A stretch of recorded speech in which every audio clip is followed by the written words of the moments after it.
Issei est un puceau solitaire qui finit par sortir avec une fille canon seulement pour se faire poignarder lors du premier rendez-vous. Cependant, il est réincarné par une reine démoniaque plantureuse qui fait de lui son arme personnelle, destinée à écraser les ennemis le jour et à profiter de ses cuisses la nuit. Je suis prête à tout pour toi tant que cela te rend heureux. Tout commence avec Issei et ses amis qui rêvent éveillés d'être écrasés par des seins énormes, tout comme toi. Alors qu'un groupe de filles passe devant eux, Issei se plaint qu'il espérait avoir une petite amie canon avant la fin du lycée, mais qu'il est toujours le PDG des puceaux.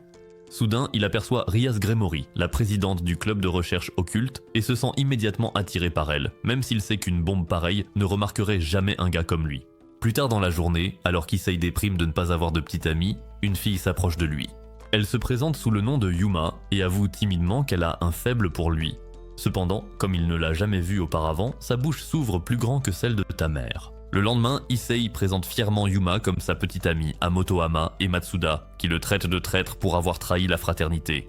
Après les cours, Yuma invite timidement Issei à sortir avec elle, ce à quoi il accepte avec joie, pensant qu'il allait enfin conclure. Le lendemain matin, il arrive plus tôt que d'habitude pour son rendez-vous. En attendant sa petite amie, une fille mystérieuse lui remet un talisman, affirmant qu'il exaucera son vœu le plus cher. Avant qu'Issei ne puisse comprendre ce qui se passe, Yuma arrive et il oublie aussitôt le talisman. A partir de là, ils font les magasins puis s'arrêtent pour manger un morceau, où Issei se surprend à penser qu'il a vraiment de la chance d'avoir une petite amie aussi mignonne que Yuma. En rentrant chez eux, Issei prend la main de Yuma, qui lui sourit timidement en retour. Soudain, elle lui dit qu'elle veut qu'il fasse quelque chose de spécial pour elle afin de célébrer leur premier rendez-vous, et il pense qu'il va enfin perdre sa virginité. Issei lui dit qu'il lui donnera tout ce qu'elle veut, mais elle lui demande soudain de mourir. Soudain, Yuma se transforme en une ange provocante, ce qui remplit Issei de plus d'excitation que de peur. Invoquant une arme sacrée, Yuma dit à Issei que son heure est venue et le poignarde avec. Alors que le sang commence à s'écouler de lui, Yuma lui dit nonchalamment qu'il devrait blâmer Dieu d'avoir implanté un artefact sacré dans son corps.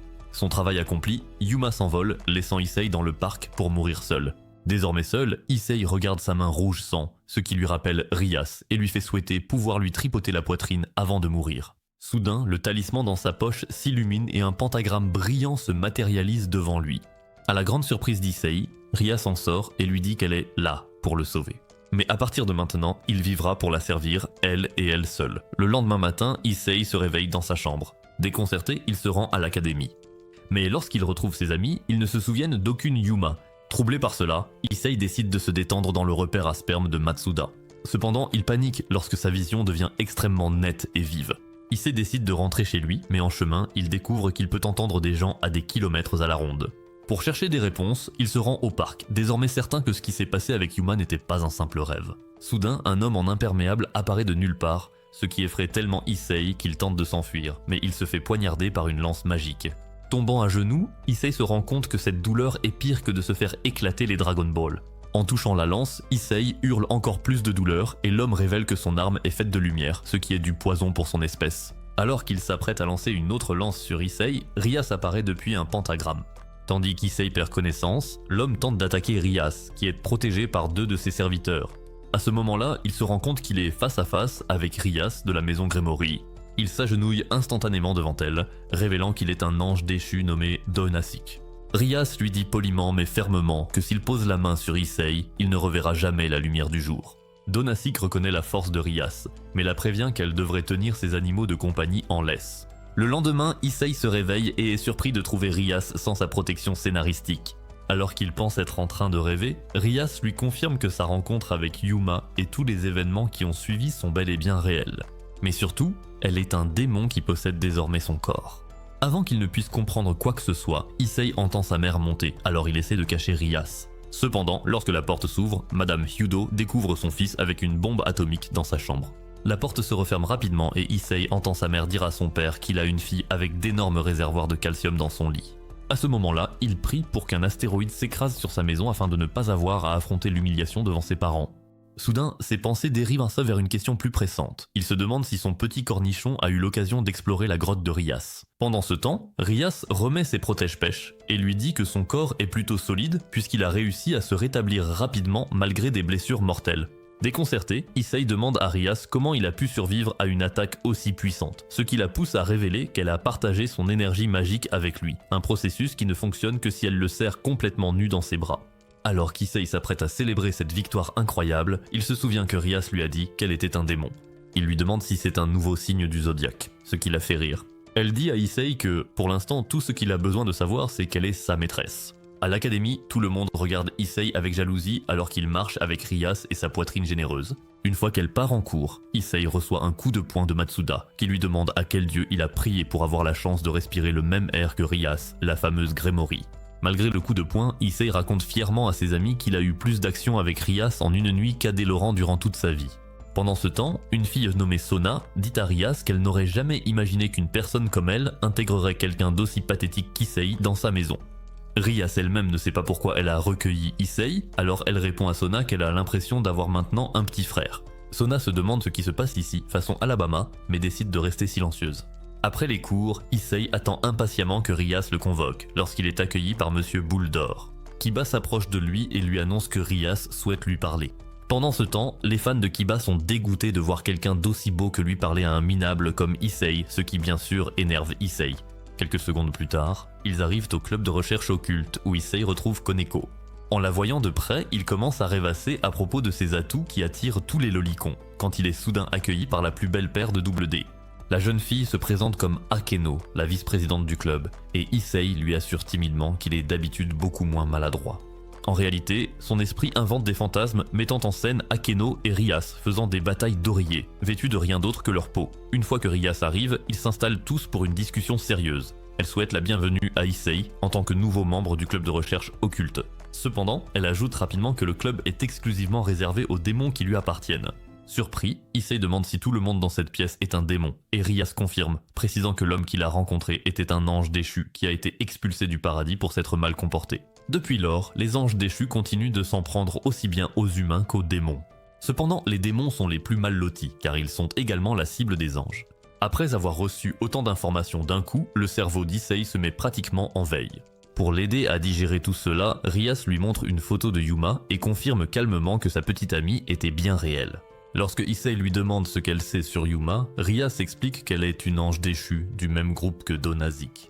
Toujours confus, Issei mentionne que ses amis ne se souviennent pas du tout d'elle. En réponse, Rias révèle que Yuma a utilisé ses pouvoirs pour effacer la mémoire de Matsuda et Motohama, tout comme elle l'a fait plus tôt ce matin-là avec ses parents. Rias explique ensuite à Issei que la mission de Yuma était de l'éliminer parce qu'il soupçonnait qu'il cachait un objet dangereux en lui. À ce moment-là, Issei se souvient avoir été transpercée par la lance de lumière de Yuma car elle pensait qu'il possédait un Sacred Gear. Akeno intervient, expliquant qu'au fil de l'histoire, les Sacred Gears ont été transmis à des humains puissants. Ces armes sont si puissantes qu'elles représentent une menace aussi bien pour les démons que pour les anges déchus. Pour le tester, Rias demande à Issei de lever la main et d'imaginer l'être le plus puissant qu'il puisse concevoir. Malheureusement, son esprit s'égare à nouveau, et il échoue au test. Lorsqu'il abandonne, Rias le rassure en lui disant qu'il n'a pas besoin de se précipiter. Se sentant toujours inutile, Issei insiste sur le fait qu'il doit y avoir une erreur. Dans son esprit, quelqu'un comme lui, qui passe la plupart de son temps à regarder des résumés d'Aniandir, ne pourrait pas être important. Mais Rias lui affirme qu'il n'y a pas d'erreur, soulignant que les anges déchus l'ont clairement considéré comme une menace suffisante pour tenter de l'éliminer, non pas une, mais 2 fois. Issei demande alors comment il est encore en vie, s'ils ont effectivement réussi. Rias brandit le talisman étrange qu'il avait reçu plus tôt lors de son rendez-vous avec Yuma et révèle que, dans ses derniers instants, il a inconsciemment fait appel à elle et qu'elle a répondu en le réincarnant dans la famille Gremory. Lorsque ses ailes apparaissent, Issei accepte enfin la vérité, il est désormais un démon. Rias poursuit en expliquant que les démons gagnent en puissance en concluant des contrats avec des humains. Cependant, à l'époque moderne, les gens ne pratiquent plus de rituels d'invocation avec des sacrifices de sang. Pour s'adapter à l'époque, les démons utilisent désormais des cercles magiques pour entrer en contact avec des humains suffisamment désespérés pour demander leur aide. Elle donne à Issei une pile de ces cercles magiques et l'envoie les distribuer principalement à des personnes qui semblent émotionnellement épuisées et sans espoir. Après avoir été mis au courant de tout, Issei est envoyé s'occuper d'un client initialement attribué à Koneko. Lorsqu'il arrive chez le client, l'homme ouvre la porte, jette un coup d'œil à Issei et affiche aussitôt une mine déçue. Même si le type est grossier et semble ne pas s'être douché depuis des semaines, Issei reste poli et lui demande s'il a besoin d'aide. L'homme répond qu'il s'attendait à voir quelqu'un de séduisant et affirme qu'Issei n'est même pas le A de attirant. Au fil de la nuit, Issei finit par se lier d'amitié avec ce client misérable, car tous deux sont affreusement laids et n'ont jamais approché une fille sans être ignorés ou moqués. Après cet échec, Issei rentre chez lui, mais en chemin, il ressent quelque chose d'étrange. Il se retourne et aperçoit un autre ange déchu. Elle se présente sous le nom de Kalawana et commence aussitôt à lui lancer des lances de lumière. Refusant d'être sauvé à nouveau par qui que ce soit, Issei ferme les yeux, se concentre et parvient à activer son Sacred Gear. Dès qu'il l'active, Kalawana panique et disparaît sans livrer combat. Issei rapporte alors l'incident à Rias. Cependant, au lieu de le féliciter, elle le réprimande pour son imprudence et le fait d'avoir agi seul. Issei accepte calmement la critique et rentre chez lui. Le lendemain, alors qu'il repense encore à tout ce que Rias lui a dit, Issei traverse la ville d'un air absent. Soudain, il bouscule une fille, et avant même de pouvoir dire quoi que ce soit, il aperçoit accidentellement sa poitrine, ce qui suffit à le faire s'évanouir. Après avoir mémorisé chaque courbe de la silhouette d'Asia, Issei sort enfin de sa rêverie et décide de vraiment l'aider. Au moment où leurs regards se croisent, il devient parfaitement clair pour son cerveau et son corps quel est exactement son type. Asia se révèle être un peu naïve et lui demande son chemin, expliquant qu'elle est perdue. Alors qu'ils marchent ensemble, elle lui confie naturellement qu'elle a récemment été affectée à l'église locale et qu'elle est heureuse de rencontrer un jeune homme gentil. Au cours de leur conversation, elle aperçoit un garçon blessé sur le bord de la route et se précipite pour l'aider. Issei regarde incrédule alors qu'elle utilise la magie de guérison pour soigner l'enfant, mais soudain, sans prévenir, il ressent une vive douleur traverser sa main. Asia s'excuse immédiatement, expliquant qu'elle a été bénie par Dieu et que parfois son pouvoir de guérison affecte aussi les personnes autour d'elle. Quelques minutes plus tard, lorsqu'ils arrivent à l'église, elle invite Issei à entrer afin de pouvoir le remercier comme il se doit. Mais au moment où il regarde le bâtiment, tout son corps réagit, tremblant de douleur de la tête aux pieds. Pris de panique, il s'excuse poliment en promettant qu'il essaiera de venir un jour. Asia semble un peu déçue mais lui sourit tout de même et lui dit de passer quand il le pourra. Alors qu'ils se séparent, Issei ne peut s'empêcher de penser qu'Asia est bien trop gentille pour son propre bien, mais lorsqu'il retrouve plus tard Rias, elle le met en garde de ne plus jamais s'approcher des églises, car pour les démons, ces endroits sont interdits. Pour être encore plus clair, Rias explique que s'il continue à fréquenter des gens d'église, il sera exorcisé, et pour un démon, l'exorcisme signifie l'effacement total. Terrifié, Issei promet aussitôt de rester loin de tout bâtiment portant une croix, ce qui est facile pour un type comme lui. Plus tard dans la soirée, Issei boude dans la salle du club jusqu'à ce qu'Akeno arrive et sur son ton taquin habituel, lui propose une gâterie avec ses pieds. Juste au moment où les choses commencent à devenir étranges, Rias entre et Akeno change rapidement de sujet. À la place, elle informe Rias que l'archiduc a demandé qu'il s'occupe d'un démon errant. En route vers la mission, le groupe prend le temps d'expliquer à Issei ce qu'est réellement un démon errant. Il révèle que parfois, un démon trahit ou tue ses maîtres afin de pouvoir vivre comme il l'entend. Akeno poursuit en disant que celui qu'il s'apprête à affronter est connu pour attirer des gens dans un bâtiment abandonné avant de les dévorer. Rias dit à Issei d'observer attentivement pour apprendre comment des démons expérimentés gèrent un combat. La mission prend une tournure étrange lorsqu'une paire de seins énormes surgit soudainement de l'ombre, laissant Issei trop distrait pour réfléchir correctement. Rias identifie l'ennemi comme un démon de type visor de classe A qui a échappé à son maître et s'est corrompu sous l'effet de ses propres désirs. La situation s'aggrave rapidement lorsque le démon renégat active de véritables pièges à seins. Ici, stupéfait par cette poitrine transformée en arme, ne peut s'empêcher de penser qu'un tel corps était complètement gâché sur la mauvaise personne. Kiba agit le premier, tranchant le bras du démon en un instant. Rias explique que Kiba est son chevalier et qu'il est spécialisé dans la vitesse. Peu de temps après, Koneko intervient et fait preuve d'une force incroyable, ce qui pousse Rias à préciser que Koneko occupe le rôle de tour, réputé pour sa puissance et sa défense. Lorsque le démon errant tente de frapper Rias, Issei s'interpose instinctivement et la protège sans réfléchir. Akeno achève alors l'adversaire en utilisant ses pouvoirs de foudre, démontrant ainsi son rôle de reine. Enfin, Rias, agissant en tant que roi, anéantit complètement le démon errant et met fin au combat. Une fois que tout est rentré dans l'ordre, Issei demande quel est son propre rôle. On lui apprend rapidement qu'il est un pion, la pièce de rang le plus bas, dans l'équipe. Ce simple titre suffit à lui saper le moral, et il passe la journée suivante à bouder comme un loser rejeté. Finalement, on lui confie une mission en solo. En arrivant chez le client, il ressent un sentiment de terreur écrasant. Mais il se souvient que Rias l'a prévenu que si jamais il n'accomplissait pas le contrat, elle serait déçue. Ne voulant pas la décevoir, il se force à entrer pour découvrir le sol maculé de sang. Soudain, il se retrouve face à un homme nommé Fried Zelzen, un prêtre renégat, membre d'une organisation d'exorcistes. Dès qu'il aperçoit Issei, Fried perd son sang-froid et se met à vociférer sur la haine qu'il voue aux démons. Sorti de nulle part, Asia apparaît depuis une pièce voisine et est choquée de voir Issei. Paralysé de honte, Issei avoue qu'il est un démon, bien qu'il n'ait jamais eu l'intention de lui mentir. Asia a les larmes aux yeux, et avant qu'il ne puisse réagir, Fried se moque d'elle parce qu'elle pense qu'Issei est une bonne personne, alors que pour lui, l'idée d'un bon démon n'existe pas. Asia l'ignore et se place résolument devant Issei, affirmant qu'il ne veut de mal à personne. Ces paroles, cependant, ne font qu'attiser l'irritation de Fried, qui, dans un accès de fureur, se prépare à la frapper. Incapable de la voir souffrir, Issei fait appel à son artefact sacré et tente de se battre, mais cela ne sert à rien car il est complètement dépassé. Fried bloque et contre facilement toutes les attaques d'Issei. Au moment où la situation atteint son paroxysme, un cercle magique lumineux apparaît. Rias et son équipe traversent le cercle, arrivant juste à temps. Avant que tout autre combat ne puisse avoir lieu, Akeno déclare calmement que ce n'est pas le bon moment pour se battre, car le risque est trop élevé, et affronter Fried maintenant serait imprudent.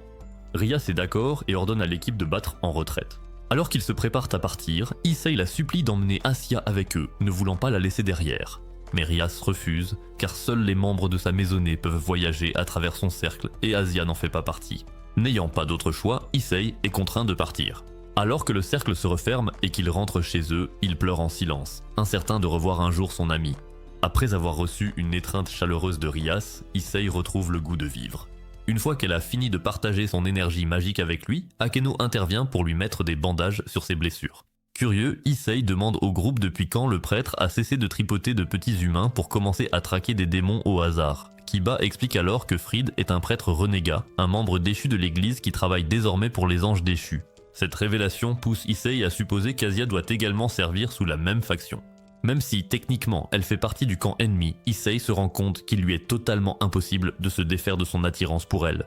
Essayant de se changer les idées, il se rend au parc pour une séance d'entraînement, mais sa tentative d'activité physique ne fait que révéler que sa force est aussi pathétique que sa coupe de cheveux stupide. Alors qu'il peine à suivre sa routine d'exercice, il aperçoit soudainement Asya qui se tient non loin de là. Plus tard, au restaurant, elle explique qu'elle était simplement en pause et qu'elle avait décidé de se détendre un moment. La revoir redonne le sourire à Issei et il lui propose de passer la journée ensemble. Prenant sa suggestion à cœur, les deux se rendent dans une salle d'arcade où Asya montre de façon inattendue qu'elle est une nonne cool. Espérant faire bonne impression, Issei gagne un jouet pour elle, ce qui la rend visiblement heureuse. Alors qu'elle serre la peluche contre elle, elle commence à se dire que c'est peut-être la dernière fois qu'elle pourra profiter d'un tel moment avec lui. En sortant, Issei grimace à cause d'une douleur aiguë dans son bras. Sans hésiter, Asya utilise sa magie pour le soigner à nouveau. Cependant, en la voyant à genoux, Issei sent tout son sang affluer vers son petit zizi, alors il se lève et commence à faire de l'exercice avant que la situation ne dégénère. Une fois complètement rétabli, il félicite Asya, ce qui l'incite à se confier sur son passé. Elle révèle que ses parents l'ont abandonnée peu après sa naissance et qu'elle a été recueillie par une église européenne. Durant son enfance, elle a un jour vu un chien blessé et a prié sincèrement pour sa guérison. Miraculeusement, sa prière a été exaucée et l'animal a été guéri. La nouvelle de son don s'est répandue et elle a finalement été transférée dans une église plus grande où elle avait pour mission de soigner les fidèles venus du monde entier. Cependant, son destin a pris une tournure sombre le jour où elle a utilisé son pouvoir pour soigner un démon blessé. L'église l'a immédiatement chassée, la qualifiant d'hérétique. N'ayant nulle part où aller, elle a été recueillie par les anges déchus, qui lui ont offert un nouveau foyer. Malgré cette trahison, Asya ne garde aucune rancune envers Dieu. Au contraire, elle confie à Issei que, puisqu'elle est une perdante sans amis, tout ce qu'elle souhaite c'est d'être incluse dans une discussion de groupe. Alors qu'elle partage son histoire, Issei la rassure en lui disant que, malgré leurs différences, elle peut compter sur son amitié. C'est alors que Yuma apparaît, interrompant leur tranquillité en déclarant qu'il est trop tôt pour qu'ils échangent des bracelets d'amitié. Asya tient bon et dit à Yuma qu'elle ne retournera pas à l'église, refusant de participer à des actions qui nuisent aux autres. Issei s'avance également et tente de renvoyer Yuma, mais celle-ci invoque sa lance de lumière, rendant ses intentions claires. Issei invoque son Sacred Gear, ce qui fait sourire Yuma. Elle explique que son artefact, appelé le Dragon Hans, peut doubler sa puissance, mais seulement pendant un court instant. Elle exige alors qu'il lui remette Asya, mais Issei refuse, affirmant qu'il ne peut pas abandonner quelqu'un qu'il considère comme un ami. Avant qu'il ne puisse activer son artefact, Yuma lance une lance de lumière qui atterrit directement sur sa poitrine, lui infligeant une blessure béante. Asya se précipite pour le soigner et une fois la magie appliquée, Issei se rend compte qu'il ne ressent plus aucune douleur. Yuma observe la scène et exige à nouveau qu'Asya revienne avec elle, révélant qu'Asya possède un artefact sacré rare appelé Twilight Healing. Contrairement à celui d'Issei, le sien a une véritable valeur. Asya cependant voit clair dans ses paroles et l'accuse de ne s'intéresser qu'à son pouvoir. Yuma, impassible, admet qu'elle n'a pas fait tout ça pour qu'elle puisse discuter de la mignonnerie de Justin Bieber à ses débuts.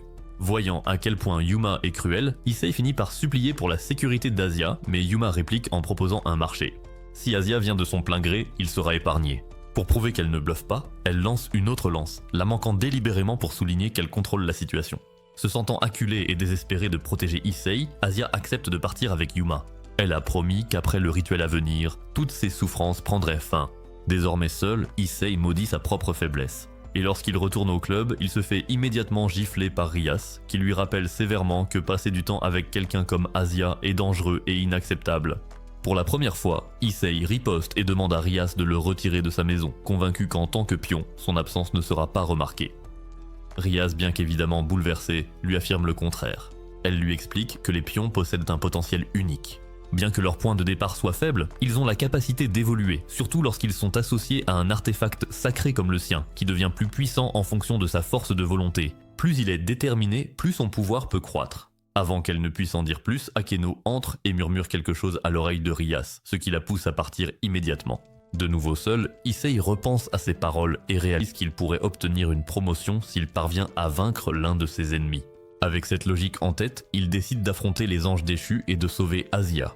Au moment où il s'apprête à partir, Kiba et Koneko arrivent, déclarant qu'ils vont l'accompagner.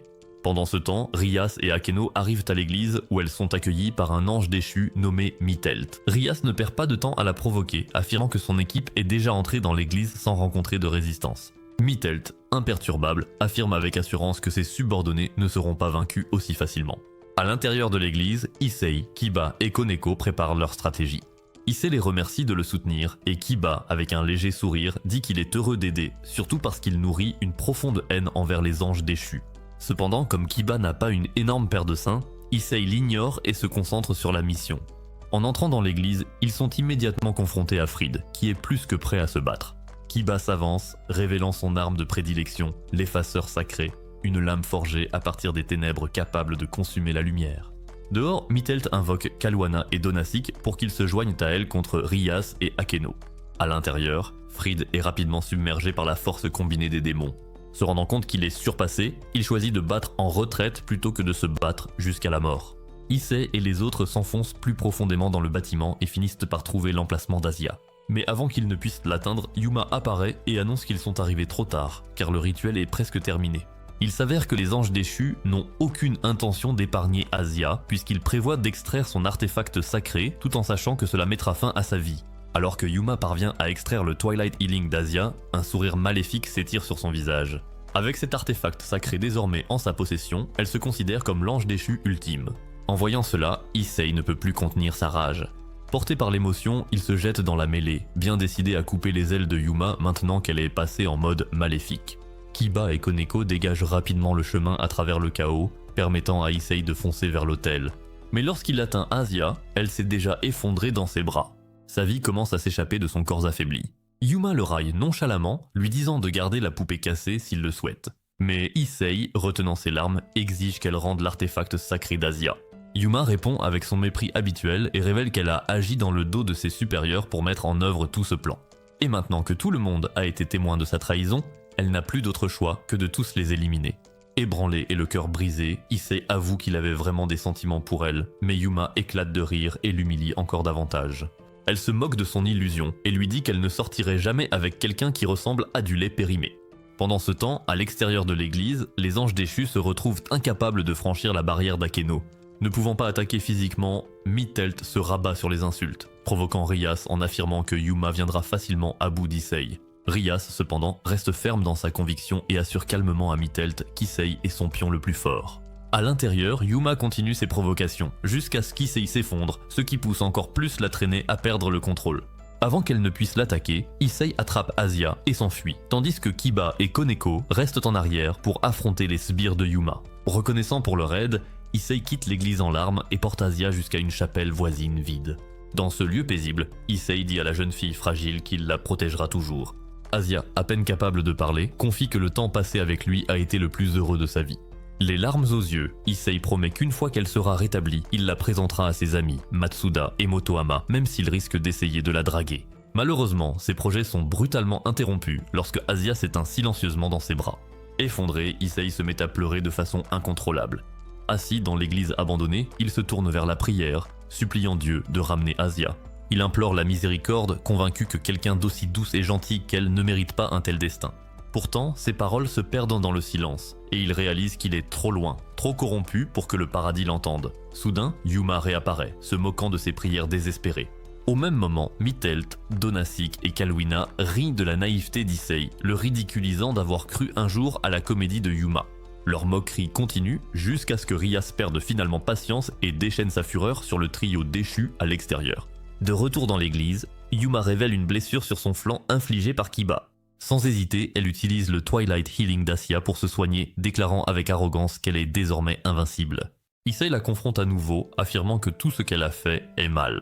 Yuma réplique froidement, affirmant que tel a toujours été le destin d'Asya. À ses yeux, les humains qui manient les Sacred Gear sont craints et rejetés, et il est tout à fait naturel qu'ils connaissent une telle fin. Incapable d'accepter cela, Issei s'effondre. Mais au lieu de sombrer dans le désespoir, il puise dans sa colère. Sa main de dragon brille et il lance une attaque féroce. Cela n'a pas beaucoup d'effet au début, mais à mesure que ses émotions montent, il dépasse ses limites et finit par projeter Yuma à travers la pièce. Affaibli et sur le point de s'effondrer lui-même, Issei est rattrapé par Kiba, qui lui offre son soutien. Peu après, Rias et les autres arrivent, lui laissant un moment pour reprendre son souffle. Koneko ramène Yuma dans la chapelle où Rias met Issei au courant, lui annonçant que les 3 anges déchus à l'extérieur ont été neutralisés.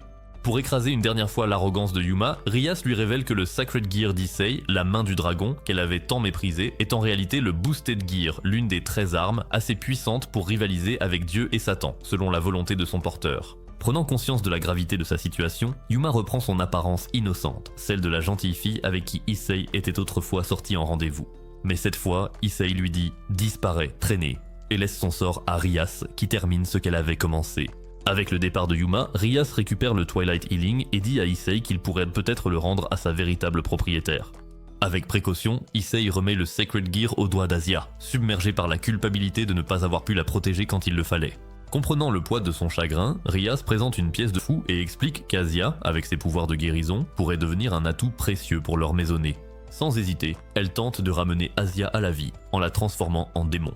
Miraculeusement, Asya ouvre les yeux et Issei la serre dans ses bras, incapable de retenir ses larmes.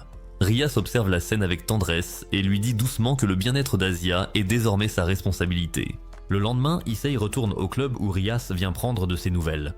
Il lui assure qu'il est complètement rétabli et plaisante en disant qu'il est prêt à rendre n'importe quel service. Rias sourit et le félicite, le qualifiant de son pion le plus fiable. Avant que la situation ne devienne trop sentimentale, Rias taquine Issei en le prévenant que leur nouvelle recrue pourrait être jalouse.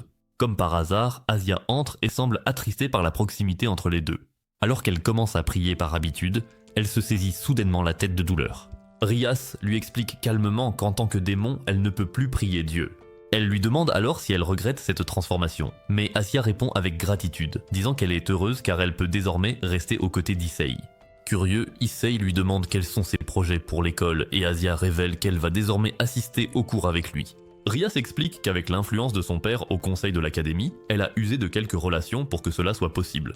Peu après, Kiba et Koneko entrent avec Akeno, qui porte un gâteau pour célébrer l'événement.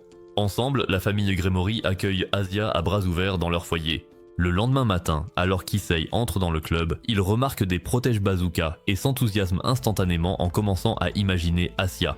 Avant que ses pensées ne deviennent plus malsaines, il tente de jeter un coup d'œil dans la salle de bain où Asya prend sa douche, mais se fait assommer sur la tête par Koneko, qui lui dit franchement qu'il devrait être enfermé avec Didi. Quelques instants plus tard, Asya sort simplement enveloppé d'une serviette, lui demandant ce qu'il fait avec son armure scénaristique. Pris la main dans le sac, Issei détourne rapidement la conversation et lui demande pourquoi elle est là, tout simplement. Asya répond joyeusement que Rias lui a permis de vivre temporairement au clubhouse jusqu'à ce qu'il trouve un endroit convenable pour elle. Plus tard dans la journée, Rias prend Issei à part pour lui dire qu'il doit moins traîner et s'entraîner davantage. Elle déclare qu'à partir de maintenant, elle va personnellement l'entraîner au combat. Issei, fidèle à lui-même, plaisante en disant qu'il doit déjà lutter contre ses pulsions tous les jours à cause de ses formes généreuses. Sur ce, il part distribuer des cercles magiques pour les contrats. Le lendemain matin, Rias vient chercher Issei pour l'entraînement. Bien qu'il essaie de se dérober à l'exercice en suggérant qu'il fasse du cardio au lit, Rias le remet immédiatement à sa place. Finalement, il se motive à fond pour l'entraînement, poussé par son rêve de devenir le roi ultime du harem. Rias utilise son dos comme une chaise Ikea, ce qui rend Issei complètement fou. Sentant où ses pensées dérivent, elle lui dit de se concentrer et d'arrêter d'être dégoûtant. À ce moment-là, Asya apparaît, ce qui pousse Rias à interrompre l'entraînement.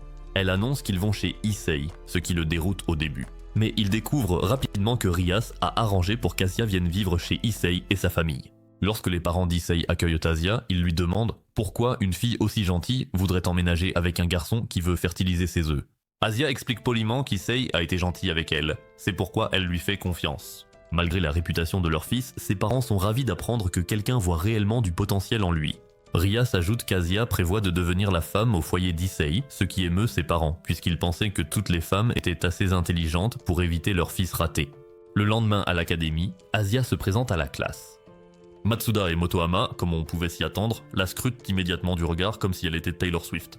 Lorsqu'elle mentionne qu'elle vit avec Issei, les garçons se liguent contre lui, rongés par la jalousie. Alors qu'Issei se fait verbalement descendre, il trouve un certain réconfort en voyant Asia bien s'entendre avec les filles de la classe. Du moins, jusqu'à ce qu'il les surprenne en train d'avertir Asia de bien verrouiller la porte de sa chambre la nuit, sous peine de se réveiller avec Issei transformé en un oncle voulant lui apprendre la vie. Un long traumatisme. Après les cours, Issei fait du vélo avec Asia assise derrière lui. Pendant un instant, il se comporte comme s'il voulait avoir autant d'enfants que Ronaldo, mais ce moment s'estompe dès leur arrivée au club. Lorsqu'il salue Rias, il remarque qu'elle est plus silencieuse que d'habitude. Elle informe alors Asia qu'il est temps pour elle de faire ses débuts officiels. Issei, inquiet, pense qu'il est trop tôt pour qu'Asia commence à conclure des contrats avec des inconnus. Cependant, Akeno arrive et le rassure en lui disant qu'Asia est déjà très puissante puisqu'elle est classée juste en dessous d'elle. Alors que tout le monde applaudit la force d'Asia, Issei ne peut s'empêcher de ressentir une légère jalousie face à sa progression fulgurante. Déterminé à rester près d'elle, il demande la permission d'accompagner Asia pendant qu'elle s'habitue au monde extérieur, mais Rias refuse et l'envoie remplir ses propres missions auprès des clients. À son arrivée à destination, Issei est stupéfait de trouver un homme musclé habillé en infirmière qui l'attend. Bien qu'il ait envie de s'enfuir, Issei rassemble son courage et demande au client quel est son souhait. L'homme révèle qu'il rêve de devenir une magical girl. Issei explique qu'à moins de se faire renverser par le fameux Truck-kun et de se réincarner, il n'y a pas vraiment de moyen de réaliser ce souhait. L'homme accepte ce conseil et Issei repart, une fois de plus, sans contrat. Le lendemain, pendant le cours de sport, Issei repense à la façon dont Rias l'a réprimandé pour avoir encore une fois échoué à conclure un contrat. Déprimé, il se rend à l'infirmerie pour faire une sieste. À son réveil, il découvre Rias endormi à côté de lui, complètement découvert. Les mains tremblantes, Issei s'approche des deux raisons pour lesquelles les hommes meurent. Mais au moment où il est sur le point d'y toucher, Rias se réveille. En le prenant la main dans le sac, Rias lui propose un marché. S'il veut la toucher, il doit d'abord réussir à conclure un contrat. Avec une détermination renouvelée et les atouts de Rias comme motivation, Issei accepte. Ce soir-là, dans la salle du club, Rias lui annonce qu'elle va l'accompagner. Issei se sent comme un champion, persuadé que sa présence lui garantit le succès.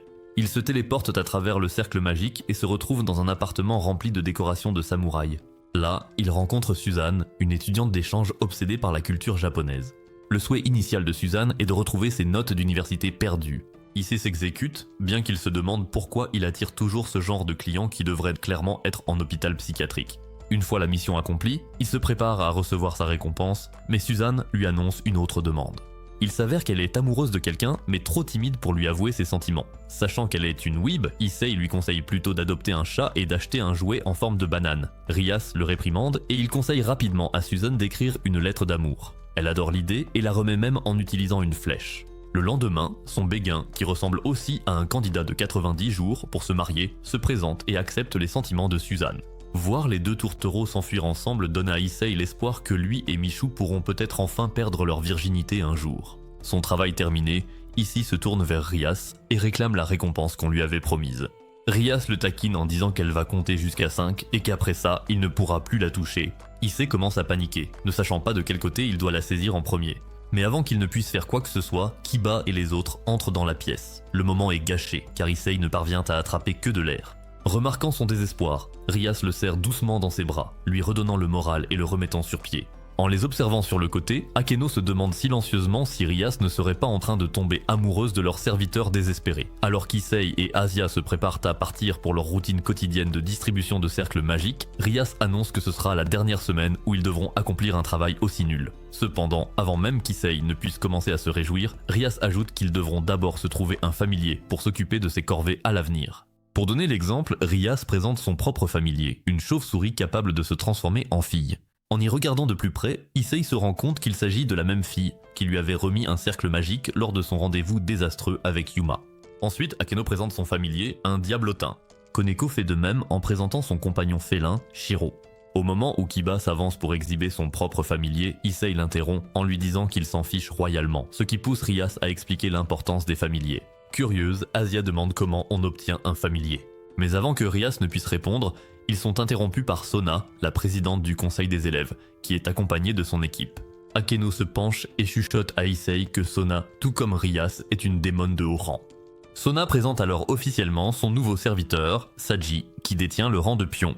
En retour, Rias annonce fièrement l'intégration d'Issei et d'Asia dans sa famille, espérant créer des liens grâce à leur titre commun. Issei s'approche de Saji, mais ce dernier le regarde avec mépris et déclare que le simple fait d'être dans la même pièce qu'Issei lui a grillé les neurones.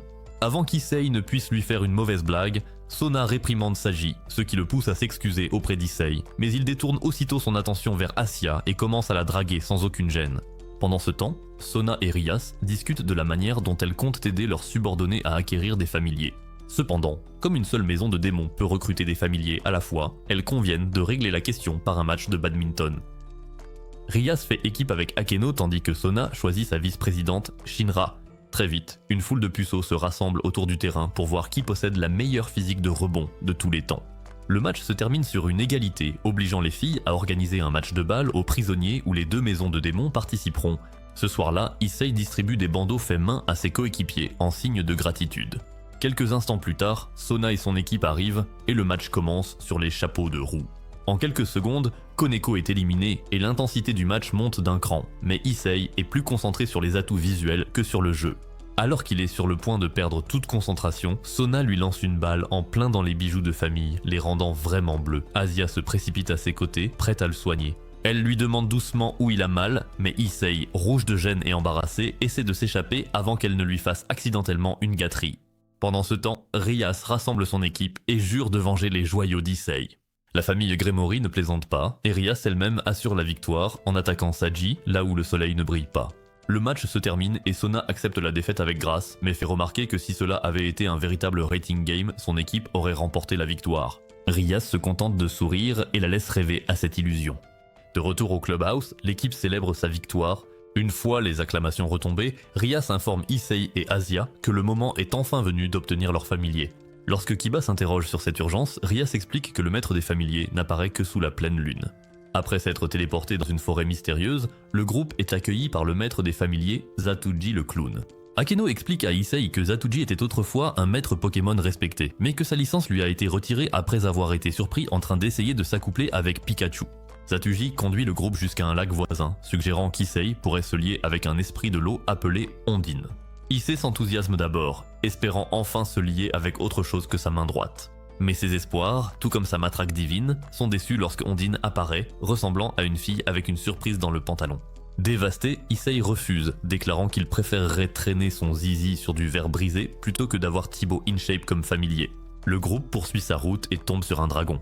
Alors qu'Issei s'apprête à l'apprivoiser, le ciel s'assombrit et des slimes commencent à tomber du ciel. À la consternation générale, les slimes arrachent les vêtements des filles, gagnant aussitôt l'affection d'Issei. Les déclarant comme les meilleures créatures qui soient, il tente de les prendre comme familiers. Cependant, Rias est dégoûté et annonce qu'il faut les éliminer. Avant qu'Issei ne puisse leur dire que les slimes pourraient être un idiot réincarné en slime, le dragon lance une attaque de foudre qui réduit les slimes en cendres. À la stupéfaction générale, le dragon choisit alors Asia comme maîtresse.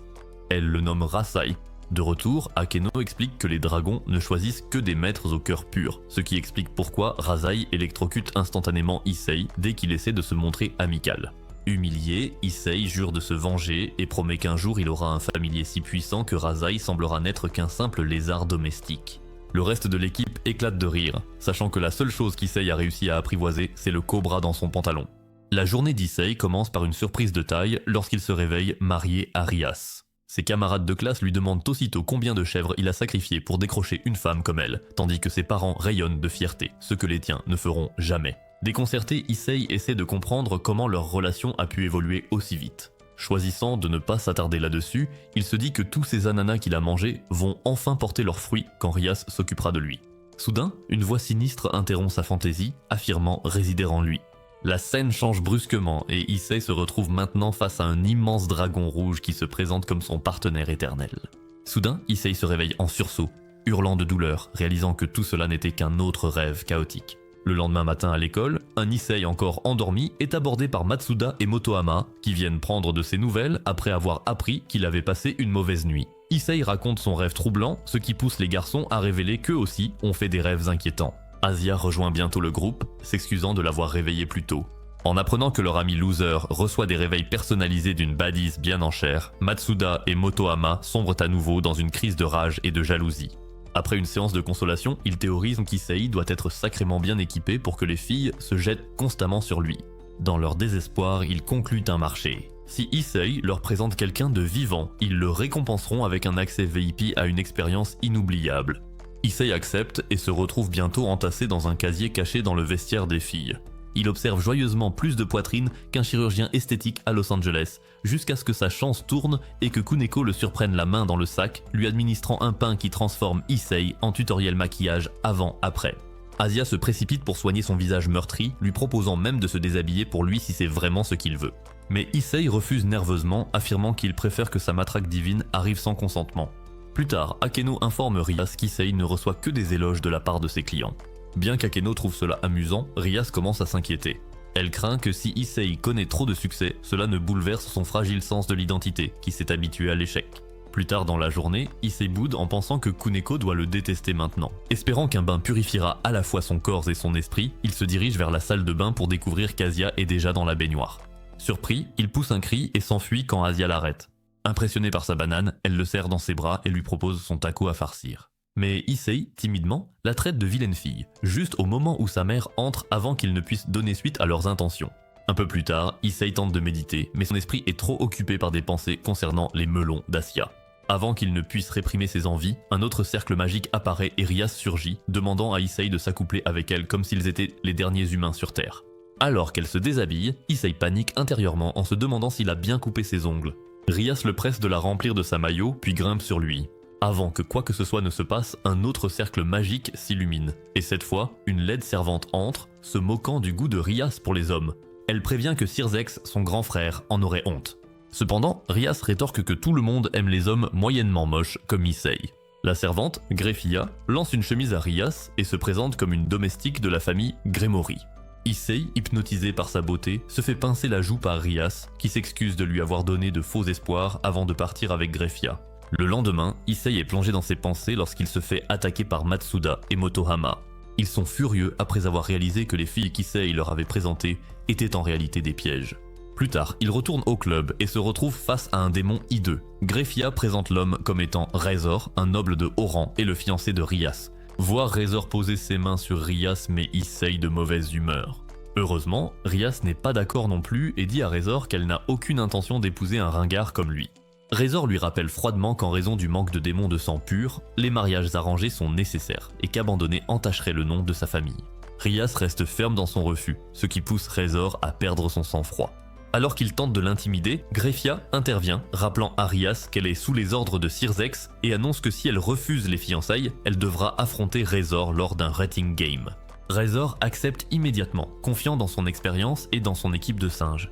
Pendant ce temps, Issei regarde Razor se noyer dans l'affection féminine et commence à pleurer sur sa propre malchance, malgré le fait qu'il soit le protagoniste. Lorsque Razor apprend qu'Issei rêve d'avoir un harem, il le ridiculise davantage en caressant l'une de ses filles devant tout le monde. Furieux, Issei insulte Razor, affirmant que son visage est si laid qu'il ferait pleurer des oignons. Il active alors sa main de dragon, mais se fait rapidement donner un coup de pied dans le ventre par l'un des subordonnés de Razor, ce qui l'envoie s'écraser au sol. En voyant cela, Rias accepte le jeu de classement, déterminé à montrer à Razor que même les perdants peuvent devenir des légendes. Razor et son marème de Tana s'en vont. Asia soigne le pion blessé, tandis que Greffia informe Rias que le jeu de classement commencera dans 10 jours.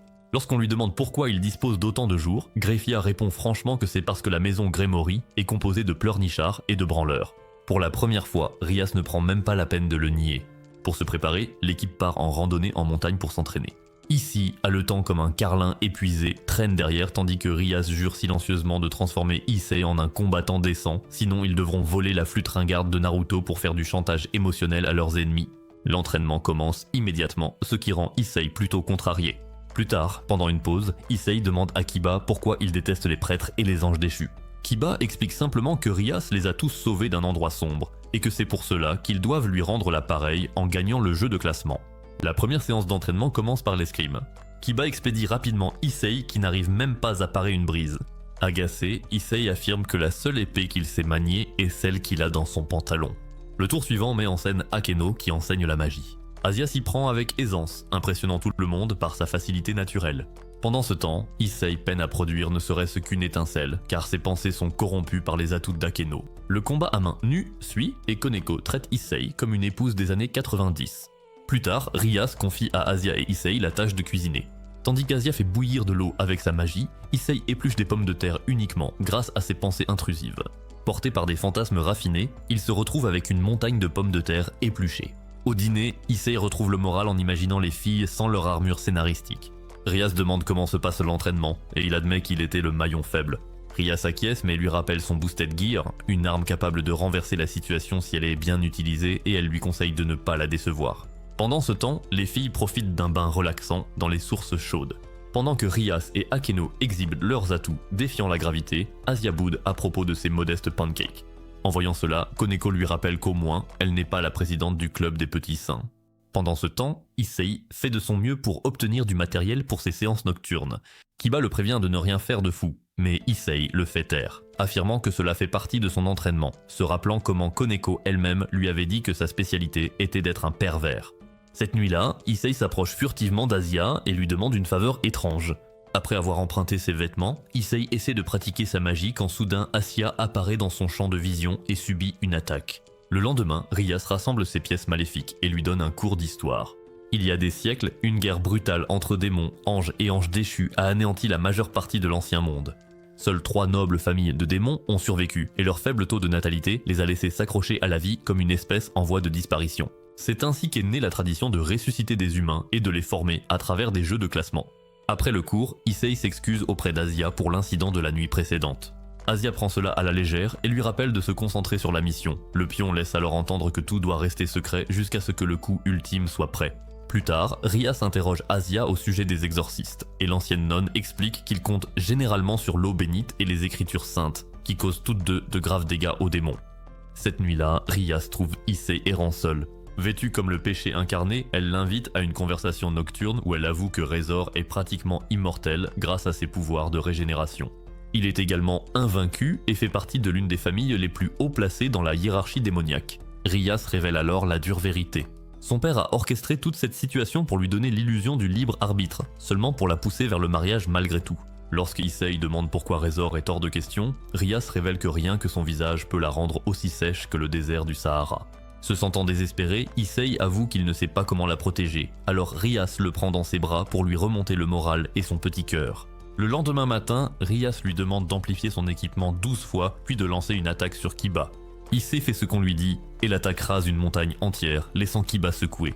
Après s'être remis, Kiba révèle que l'attaque d'Issei était aussi puissante que celle d'un démon de haut rang. En entendant cela, Rias encourage tout le monde, mais surtout Issei, à croire en lui-même. À seulement 1 heure du début du jeu de classement, Issei repense au discours de Rias plus tôt, où elle avait exhorté l'équipe à ne pas se sentir inférieure face à Razor, malgré le fait qu'il soit un Chad immortel et un champion chevronné du jeu. À présent, l'anxiété grimpe le long de la colonne vertébrale d'Issei, alors qu'il s'attend à se faire complètement écraser. Son fil de pensée est interrompu lorsqu'Asia apparaît dans sa vieille tenue d'église, ce qui pousse Issei à lui demander ce qu'elle prépare. Sans hésiter, Asia s'assoit à côté de lui, admettant qu'elle est terrifiée, mais qu'elle croit que tout ira bien tant qu'ils restent ensemble. Pour renforcer son optimisme aveugle, Issei acquiesce, affirmant que tant qu'ils restent unis, ils pourront sans aucun doute battre l'Andrew Tate des démons. En se rassemblant au Clubhouse, Rias et ses pièces du mal sont accueillis par Sona et sa fidèle acolyte. Sona informe Rias qu'elle s'est personnellement portée volontaire pour superviser le jeu étant donné qu'il s'agit de son premier match officiel de classement. Comme par hasard, Greffia entre et demande à Rias si elle est prête à commencer. Après avoir reçu la confirmation, elle informe le groupe que dès qu'ils activeront le cercle magique, ils seront transportés sur un champ de bataille créé spécialement pour le match. Lorsque Issei demande ce qu'est exactement ce champ de bataille, Akeno explique qu'il s'agit d'une dimension alternative conçue pour les jeux de classement.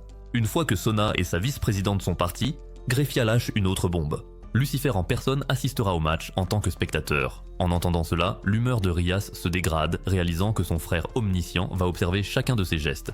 Pendant ce temps, Issei essaie d'assimiler le fait que le frère de Rias n'est autre que Lucifer. Kiba précise que Sirzex est l'un des 4 satans actuels, ayant surpassé l'ancien Lucifer et obtenu le titre de Lucifer Satan.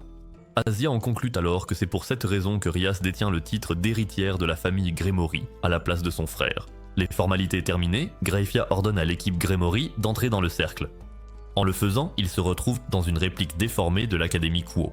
Lorsque Issei regarde à l'extérieur, le ciel déformé confirme qu'il se trouve dans un espace alternatif. Greyfia annonce ensuite que le club de recherche occulte servira de base à Rias, tandis que Razor sera posté dans le bureau du proviseur. En entendant cela, Issei s'illumine, pensant qu'il recevra une promotion sur le champ de bataille s'il parvient à déjouer Razor. Akeno rit doucement et brise rapidement son rêve, affirmant que ce ne sera pas aussi simple. Kiba ajoute que les pions de Razor ont également une chance d'obtenir une promotion s'ils parviennent à infiltrer la base de Rias. Alors qu'Issei laisse tomber les épaules, déçu, Koneko lui tend un appareil de communication. Rias expose le plan de bataille, précisant que tout le monde restera en contact pendant toute la durée du match. Au même moment, dans la base ennemie, Razor ordonne à ses propres baddies de détruire complètement Rias afin qu'elle rampe vers lui, soumise. Avec le début officiel du jeu, Rias donne ses premiers ordres. Kiba et Koneko reçoivent pour mission de poser des pièges dans la forêt. Une fois le duo parti, Rias demande à Akeno de manipuler l'environnement à l'aide de magie illusoire. Après le départ d'Akeno, Issei demande quelle sera sa mission. Rias dit à Asia de rester avec elle, car elle servira d'unité de récupération. Alors qu'ils sont assis ensemble, Rias ordonne ensuite à Issei de reposer sa tête sur ses cuisses foudroyantes. Dès qu'il s'exécute, Issei trouve une paix qu'aucune thérapie ne pourrait lui offrir. Pendant ce temps, de l'autre côté de la pièce, Asia bouillonne de jalousie.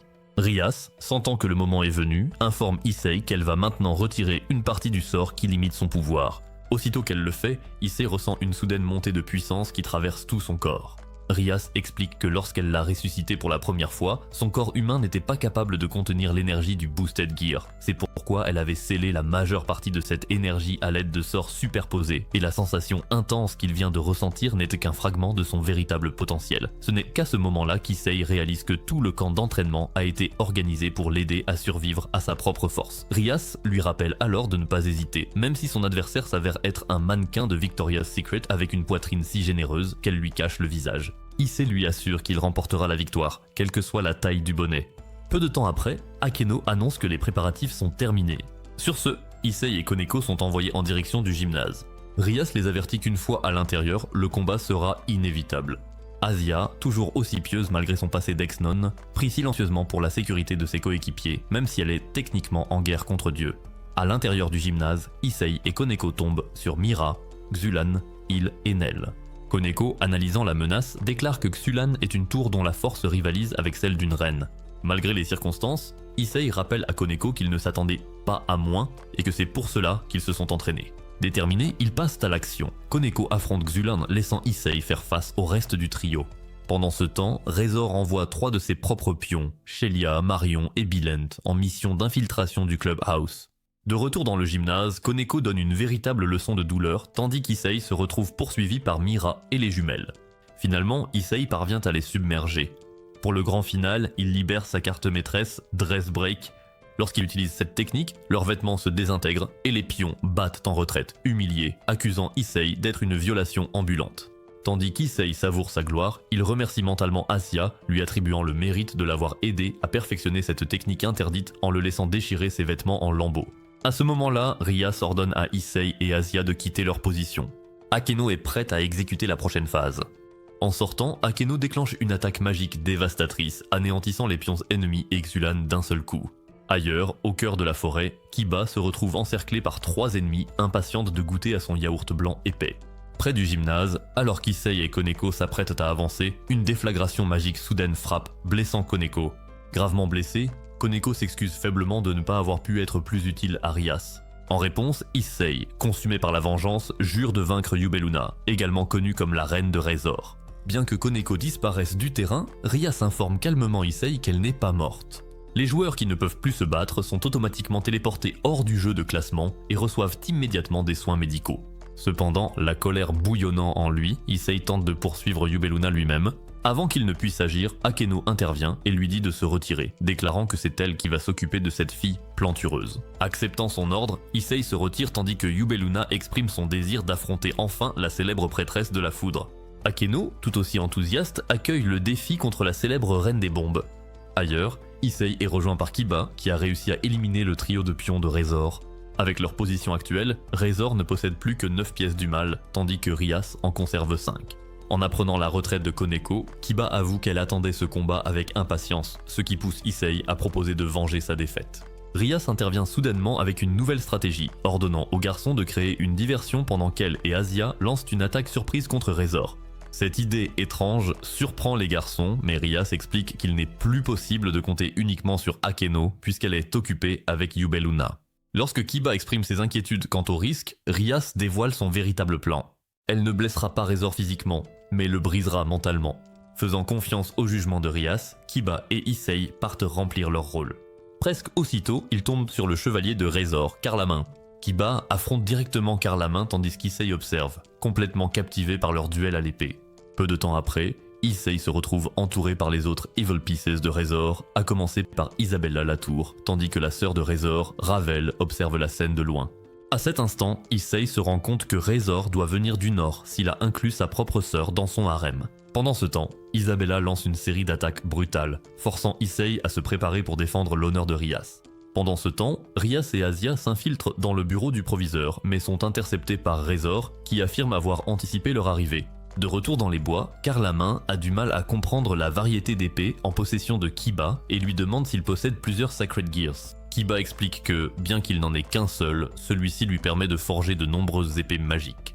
Simultanément, Issei parvient à activer Dressbreak sur Isabella, au moment où son armure se brise et que ses parties intimes sont exposées. Il enregistre ce souvenir sur son disque dur, pour sa collection perso.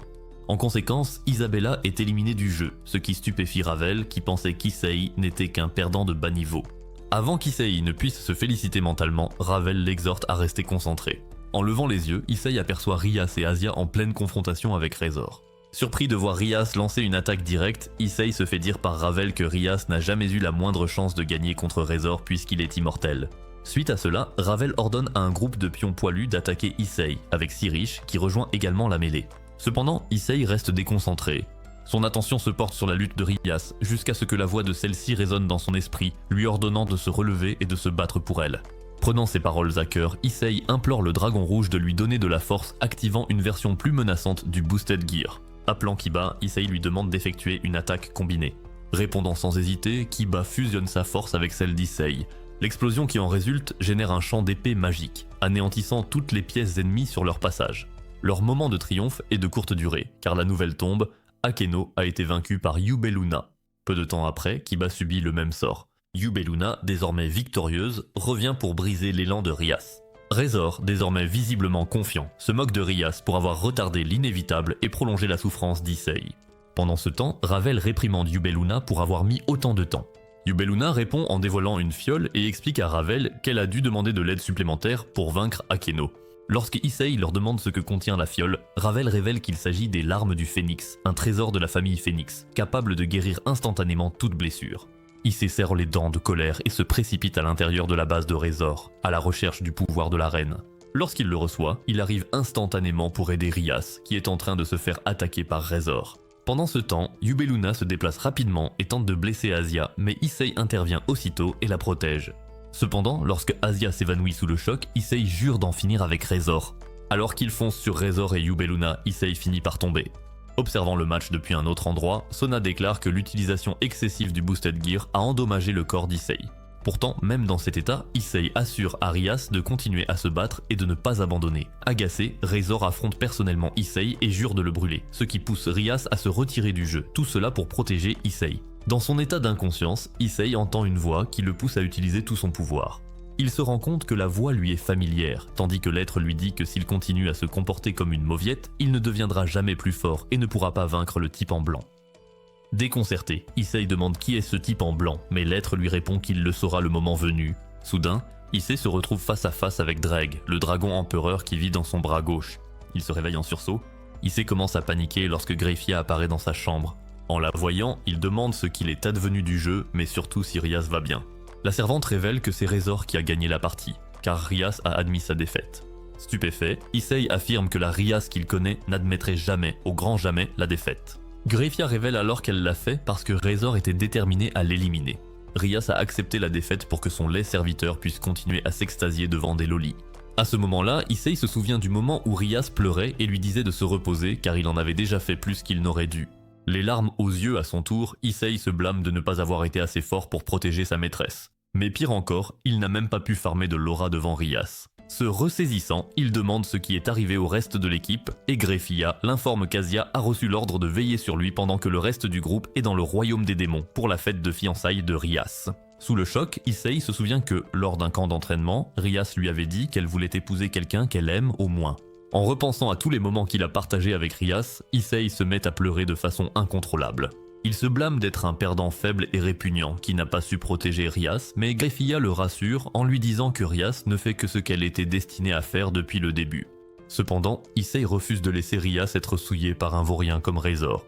Greyfia trouve intéressant qu'Issei soit prêt à aller aussi loin pour sa maîtresse, alors elle lui remet un cercle magique qui lui permettra de se téléporter à la fête de fiançailles. Elle révèle que c'est Cirzex qui lui a ordonné de lui donner le cercle magique, car lui aussi le trouvait intéressant. Une fois Greyfia partie, Asia entre dans la pièce et saute sur Issei. Cependant, au lieu de bondir comme un lapin, elle se met à pleurer. En larmes, Asia révèle qu'il est resté dans le coma pendant 2 jours, même lorsqu'elle a tout fait pour le soigner. Issei lui demande pardon, puis lui révèle son plan pour sauver Rias. Entendant la détermination absolue dans sa voix, Asia déclare qu'elle l'accompagnera aussi, mais Issei lui dit non.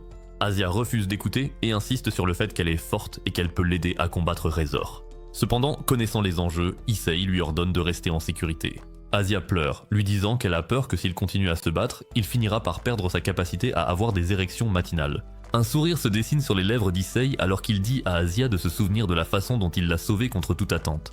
Se sentant maintenant un peu plus confiante, Asia lui dit que s'il y va, il a intérêt à revenir avec Rias quoi qu'il arrive.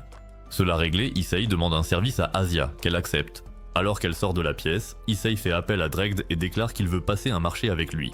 Dregd accepte, mais avertit Issei qu'il ne peut pas supporter sa puissance plus de 10 secondes, donc il doit terminer le combat rapidement.